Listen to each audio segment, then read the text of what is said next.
Thom Hartmann here on the news. You need to know this. Republicans fought it out last night in a CNN-hosted debate in Las Vegas. Before the debate, about 100 Occupy Las Vegas demonstrators surrounded the Sands Expo Center, where the debate was being held, to protest corporate corruption in our politics. But their message didn't make it inside the debate, where all the candidates on stage battled each other to see who supports the 1% the most. It was a lot of the same, a debate over who's going to cut taxes for the rich and for corporations, who's going to cut more regulations that keep our air, water, and food safe, and who's going to be the first to repeal Obamacare. Some of the most heated exchanges of any debate so far, however, took place between Mitt Romney and Rick Perry over illegal immigration and whether or not Romney hired illegal immigrants for yard work at his home. And, of course, no Republican debate is complete anymore without the conservative crowd stepping in to boo the downtrodden and discriminated. That happened when Herman Cain, referring to the Occupy Wall Street movement, again said that unemployed people should blame themselves for not having a job, leading the Republican audience to cheer wildly. I hope the million people who applied for a job at McDonald's earlier this year, when they were offering 60,000 positions, were listening to Herman Cain tell them that it was their own fault that they're out of work. You know, there are 5 unemployed people for every 1 job opening in America today. So no matter how much Republicans insist it is, it's not the fault of the jobless that big corporations move their jobs overseas. It's the politicians who've pushed Reaganomics and so-called free trade over the last 30 years and sabotaged economic stimulus over the last 3 years. And many of those same politicians were on the stage in last night's Republican debate. Occupy Wall Street may be close to releasing its demands. Last weekend, as tens of thousands of people marched on Times Square, the Occupy Wall Street General Assembly created a working list of demands, including banning private contributions to politicians, putting in place publicly financed elections, overturning Citizens United with a constitutional amendment, and passing a national single-payer health care system.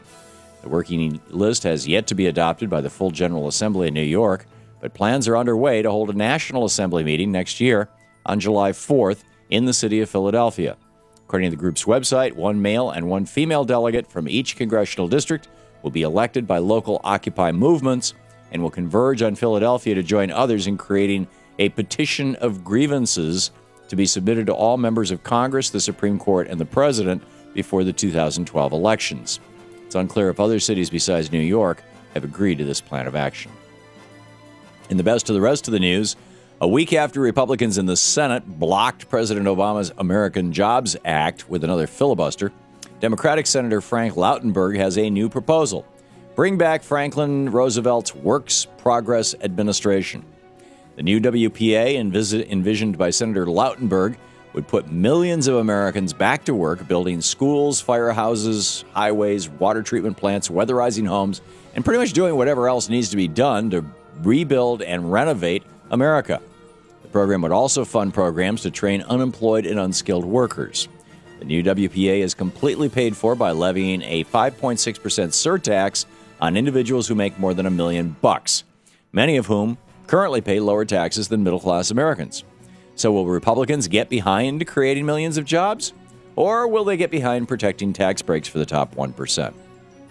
Is the Supreme Court about to give corporations the right to commit genocide?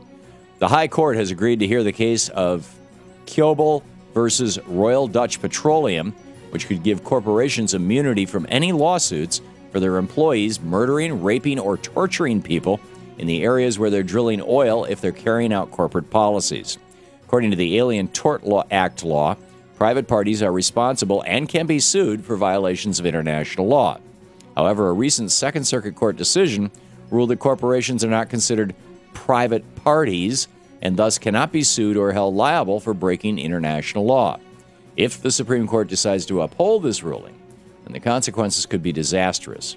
As dissenting Second Circuit Court Judge Pierre Laval wrote, the new rule offers to unscrupulous businesses advantages of incorporation never before dreamed of.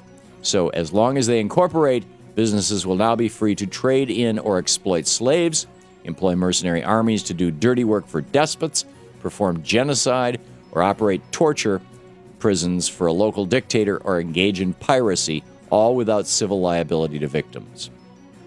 End of quote. Needless to say, the corporation formerly known as Blackwater is salivating, I'm expecting Clarence Thomas to be wined and dined again. A common theme in last night's Republicans' debate was bashing President Obama for not doing enough when it comes to illegal immigration. It's the same message echoed by several right-wing governors who've recently passed radical anti-immigration legislation. But according to new numbers released yesterday, President Obama has been more aggressive about enforcing laws against illegal immigration than any other president in history. In the last year alone, 400,000 people were deported, the most ever recorded by the U.S. Immigration and Customs Enforcement Agency.